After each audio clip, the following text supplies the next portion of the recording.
Remarque de Jared Kushner sur Gaza, prince machiavélique arrogant.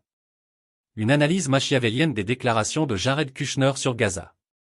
Dans ses déclarations provocatrices à Harvard, Jared Kushner, ancien conseiller du président des États-Unis, a attiré l'attention en affirmant que Gaza présentait une grande opportunité immobilière. En explorant plus en profondeur ses commentaires, Kushner a suggéré une interprétation machiavélienne des dynamiques entre Israël, le Hamas et le peuple palestinien. En insinuant une corrélation entre les perspectives immobilières et les stratégies géopolitiques, Kushner a laissé entendre un calcul cynique où les vies humaines sont considérées comme de simples pions dans un jeu de pouvoir plus large. Niccolò Machiavelli, le philosophe politique de la Renaissance, est souvent associé au concept de realpolitik, où la poursuite et le maintien du pouvoir sont primordiaux, quelles que soient les considérations morales. Les remarques de Kushner font écho au principe de Machiavel, offrant un prisme à travers lequel analyser les actions des acteurs politiques dans le conflit israélo-palestinien. Au cœur de l'affirmation de Kushner se trouve une interprétation machiavélienne de l'approche du Premier ministre israélien Benjamin Netanyahou en matière de gouvernance. Suggérer que Netanyahou a permis que les attaques du Hamas se déroulent pour le bien des opportunités immobilières à Gaza implique une volonté de sacrifier des vies humaines pour des gains stratégiques. Machiavel a affirmé que les dirigeants devraient être prêts à employer des tactiques impitoyables si elles servent les intérêts de l'État. Dans ce contexte, l'indifférence présumée de Netanyahou aux pertes, à la fois palestiniennes et israéliennes, correspond à l'approche pragmatique de Machiavel en matière de politique de pouvoir. De plus, la représentation par Kushner du conflit à Gaza comme une opportunité immobilière souligne la notion machiavélienne de saisir les avantages en période de chaos et de conflit. Machiavel a souligné l'importance d'exploiter les moments d'instabilité pour poursuivre ses objectifs. En présentant la tourmente de Gaza en termes de gains financiers, Kushner laisse entrevoir une mentalité machiavélienne qui perçoit les crises comme des opportunités d'expansion et d'enrichissement.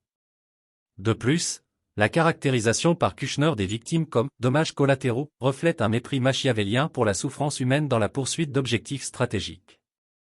Machiavel a conseillé aux dirigeants d'éviter d'être haïs mais de ne pas craindre d'être méprisés, suggérant que les fins, qu'il s'agisse de stabilité politique, d'expansion territoriale ou de prospérité économique, justifient les moyens, même s'ils impliquent le sacrifice de vies innocentes.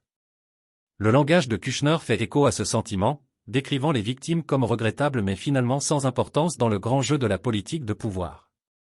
Cependant, il est crucial de reconnaître les implications éthiques de l'adoption d'une telle perspective machiavélienne.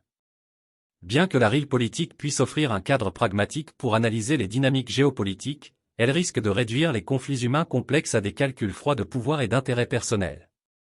En priorisant les gains stratégiques aux dépens des préoccupations humanitaires, le machiavélisme va à l'encontre des principes fondamentaux de justice, d'empathie et de dignité humaine.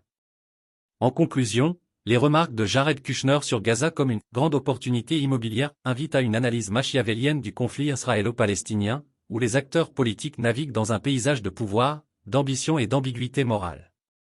En présentant le conflit en termes de realpolitik et de calcul stratégique, Kushner met en lumière les aspects sombres des manœuvres politiques, où les vies humaines sont considérées comme des ressources sacrifiables dans la poursuite du pouvoir et du contrôle. Cependant, une telle perspective machiavélienne soulève des questions éthiques profondes sur le coût de l'opportunisme politique et l'impératif de défendre les principes moraux face au calcul impitoyable de la realpolitik.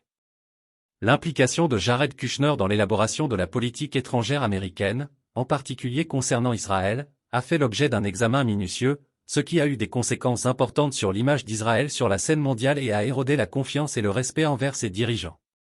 Premièrement, les relations étroites de Kushner avec l'ancien président américain Donald Trump et le premier ministre israélien Benjamin Netanyahou ont suscité des inquiétudes quant au conflit d'intérêts et à la prise de décisions biaisées. En tant que gendre et conseiller principal de Trump, Kushner a exercé une influence considérable sur la politique de l'administration à l'égard d'Israël, contournant souvent les voies diplomatiques traditionnelles. Cette association étroite avec Trump et Netanyahou a conduit à des accusations de népotisme et de favoritisme, portant atteinte à l'intégrité perçue du processus décisionnel. En outre, l'implication de Kushner dans des initiatives telles que l'accord du siècle et les accords de normalisation entre Israël et certains États arabes a suscité des réactions mitigées au niveau international. Si ces initiatives ont été saluées comme des réalisations historiques par certains, d'autres les ont critiquées car elles mettent les intérêts palestiniens à l'écart et perpétuent le statu quo de l'occupation et de l'oppression. L'approche de Kushner à l'égard des relations israélo-palestiniennes a été perçue comme unilatérale et méprisante à l'égard des droits des Palestiniens, contribuant ainsi à une nouvelle détérioration de l'image d'Israël en tant qu'acteur juste et équitable aux yeux de beaucoup. De plus, le manque d'expérience et d'expertise diplomatique de Kushner s'est révélé évident dans sa manière de gérer des questions géopolitiques complexes. Sa confiance dans les relations personnelles plutôt que dans les protocoles diplomatiques établis a été considérée comme imprudente et contre-productive. Cette approche a aliéné les alliés traditionnels et a miné la confiance dans la capacité de l'administration américaine à négocier des accords de paix significatifs dans la région. En plus de son rôle dans l'élaboration de la politique américaine à l'égard d'Israël, les intérêts commerciaux et les transactions financières de Kushner ont également soulevé des questions sur d'éventuels conflits d'intérêts et manquements éthiques. L'empire immobilier de sa famille entretient des liens commerciaux avec Israël, ce qui suscite des inquiétudes quant à l'influence des intérêts financiers personnels sur la prise de décision politique.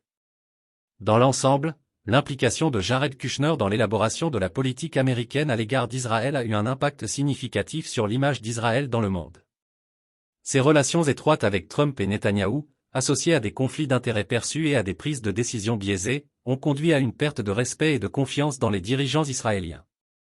La perception de corruption et de criminalité entourant Kushner, Trump et Netanyahou a encore davantage terni la réputation d'Israël sur la scène internationale, sapant sa capacité à obtenir du soutien et de la légitimité pour ses politiques et ses actions.